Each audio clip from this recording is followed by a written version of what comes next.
नमस्कार सभी स्टूडेंट्स को। आपका स्वागत है हमारे YouTube channel Navdurga computer centre पर। कल हमने मेमोरी यूनिट के पार्ट्स को पूरा कंप्लीट कर लिया है, उनकी विस्तारित रूप से चर्चा कर ली है हमने। आज हम कंप्यूटर सब्जेक्ट के नए टॉपिक की शुरुआत करेंगे।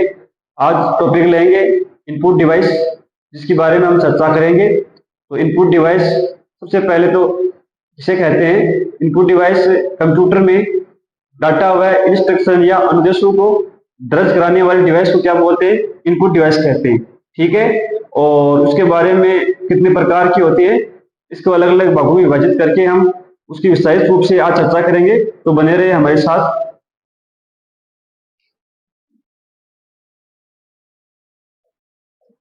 इनपुट डिवाइस, जिसको निवेश युक्ति बोलते हैं हिंदी में, निवेश युक्ति। ठीक है, उसकी हम चर्चा करेंगे आज। तो कंप्यूटर में डाटा व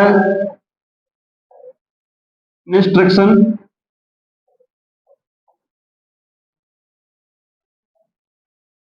या अनुदेश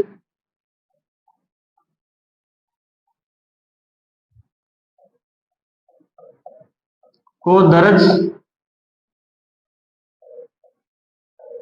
करने वाली डिवाइस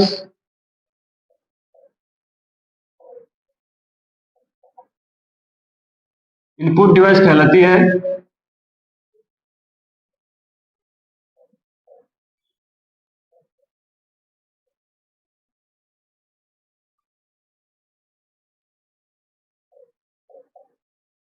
ठीक है, एक बार एक सीटी के एग्जाम में क्वेश्चन आया था कि डाटा इनपुट होने के बाद प्रोसेस से पहले खालिस्तान रहता है और डाटा आउटपुट, प्रोसेस के बाद डाटा आउटपुट होने से पहले स्पेस रहता है। तो आपको आंसर इसका मालूम होना चाहिए। एक इस तरह का क्वेश्चन आया था, जो मैं अभी लिख देता हूं यहाँ पर।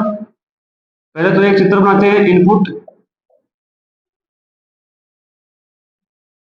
और इसमें ये सीपीयू, प्रोसेसर और रैम। ठीक है, आउटपुट। इनपुट के बाद ये डाटा का अहम रोल होता है। तो एक क्वेश्चन था सीईटी का, जिसमें लिख देता हूं मैं, डाटा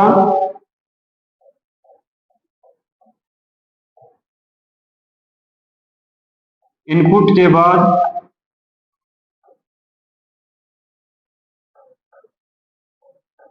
प्रोसेस से पहले खालिस्तान पर रहता है और प्रोसेस के बाद या फिर आउटपुट से पहले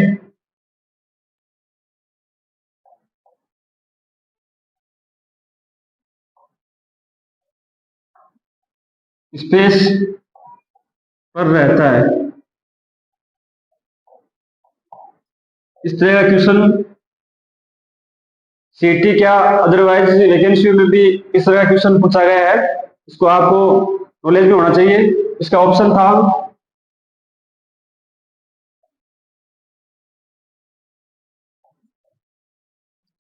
रैम रोम,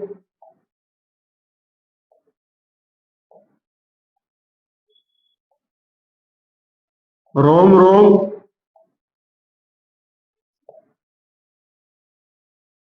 या रोम रैम,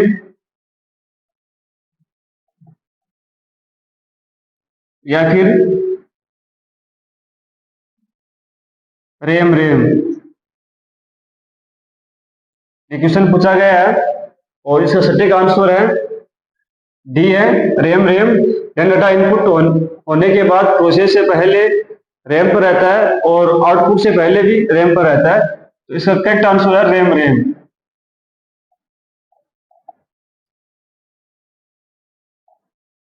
ठीक है, ये क्वेश्चन अच्छा लेवल का क्वेश्चन है, आपको नॉलेज में होना चाहिए।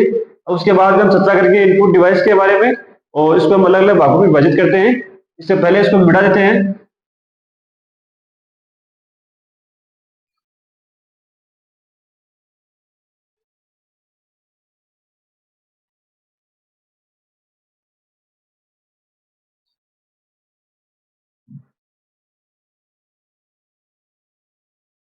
इनपुट डिवाइस को हम दो भागों में विभाजित करते हैं। इसको एक तो बोलते हैं ह्यूमन डाटा एंट्री, और एक को हम बोलेंगे सोर्स डाटा एंट्री। ठीक है।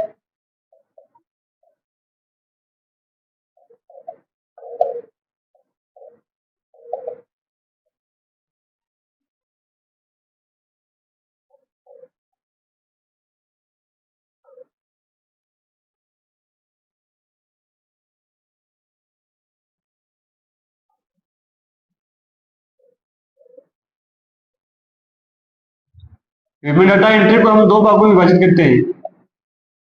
एक तो अलग से स्पीच रखेंगे कीबोर्ड के बारे में, और एक ह्यूमन डाटा एंट्री को हम अलग से पढ़ेंगे पॉइंटिंग डिवाइस के बारे में।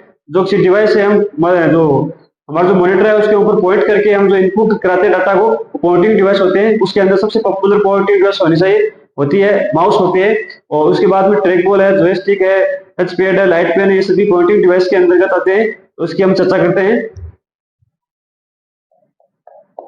ये तो कीबोर्ड होता है, और एक हम पॉइंटिंग डिवाइस को विभाजित करते हैं। पॉइंटिंग डिवाइस,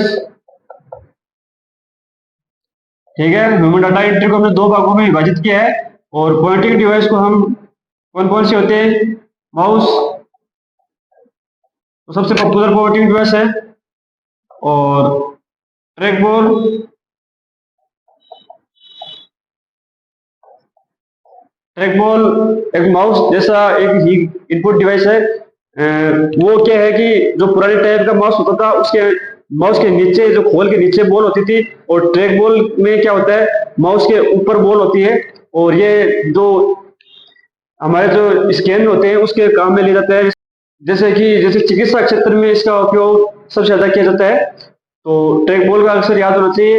या फिर जॉयस्टिक है, जिसका हम गेम खेलने के अंदर एक छड़ी सी होती है, जो गेमिंग के लिए उसको इस्तेमाल किया जाता है। तो लिख देते हैं track ball, joystick,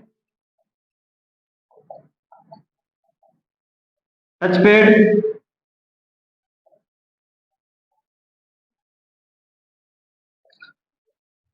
digitising tablet,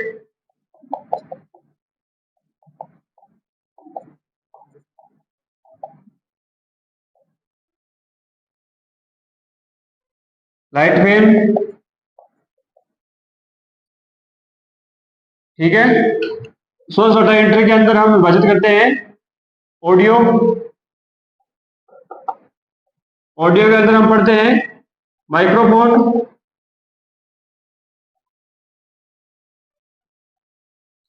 तो म्यूजिक वगैरह के अंदर उसको इस्तेमाल करते हैं, या फिर हम स्पीच देते हैं माइक्रोफोन से। और ये होता है मीडी। जब हम बड़े प्रोग्राम्स या प्रोग्राम्स में हम देखते हैं कि इतना बड़ा कोई होता है, जिसके माध्यम से हम अंगुलियों से एक अलग अलग टूल को इनपुट के दर्ज करवाते हैं, वो होता है मीडी। और ये होता है स्पीच रिकॉग्निशन।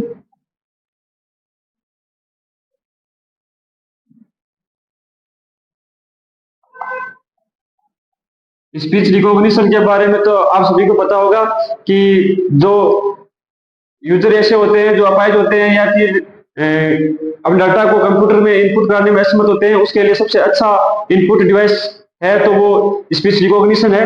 या फिर हम किसी पे गूगल पे या कहीं पे भी हम मुंह से बोलकर कुछ टेक्स्ट सर्च करते हैं, तो वो स्पीच रिकॉग्निशन होता है। ठीक है।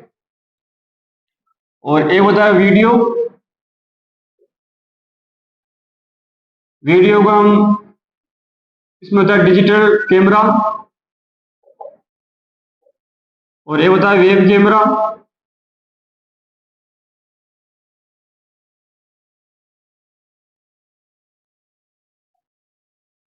ठीक है। और एक पार्ट होता है ऑप्टिकल। ऑप्टिकल यानी विशेष लाइट से हम डॉक्यूमेंट्स को या फिर टेक्स्ट को सर्च स्कैन करके कंप्यूटर में जो टेक्स्ट को इंटर करवाते हैं वो ऑप्टिकल की श्रेणी में आते हैं। तो यह क्या करता है कि हार्ड कॉपी को सॉफ्ट कॉपी में बदलता है। तो इसको लिख देते हैं ऑप्टिकल के अंदर कौन कौन सी डिवाइसें होती हैं, नीचे लिख देते हैं हम स्कैनर,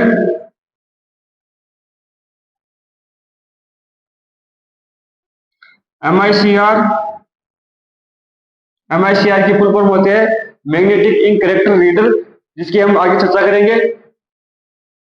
ये होता है OCR, जिसको बोलते हैं ऑप्टिकल कैरेक्टर रीडर, इसकी भी आगे चर्चा करेंगे। ये होता है OMR, ठीक है, जिसको बोलते हैं ऑप्टिकल मार्क रीडर।